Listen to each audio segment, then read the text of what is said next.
Пријатели, добар ден и добре дојдовте во уште една рубрика Прашање и одговори со Јосиф. Ќе одговориме на 5 прашања денеска, кои што најголем дел се поставени на Инстаграм.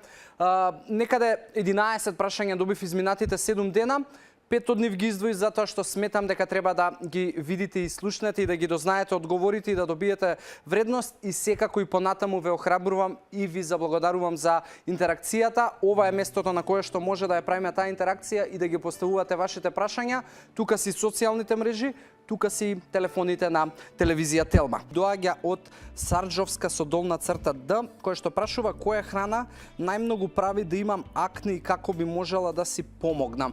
Деспина, ова е прашање кое што на вистина сакам да дадам многу подлабок одговор, но времето тука ни ограничува тоа да го направиме. Во секој случај не можам во моментов да конкретизирам која храна можеби ќе ти го прави тој проблем.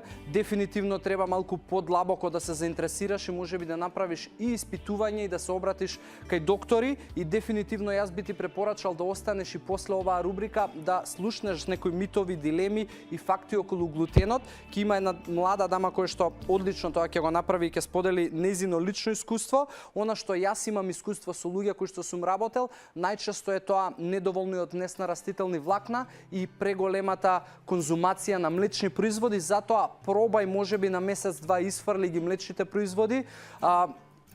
Стави голем акцент на зеленчуци и овоќе, дури јас би ти препорачал и суплементација на растителни влакна и алоe вера да земеш. Види дали ќе ти даде резултати, но во секој случај ќе ми треба малку подлабока консултација за да можам да ти помогнам. Она е што јас имам неколку искуства со луѓе кои што работам, но не мора да е шаблонски и исто за тебе. Затоа и обрати се кај доктор, затоа што ја во секој случај не сум доктор и не можам да ти дадам дијагноза и конкретен совет, но еве пробај нешто што на луѓето со кои што сум им помогнал им профункционирало.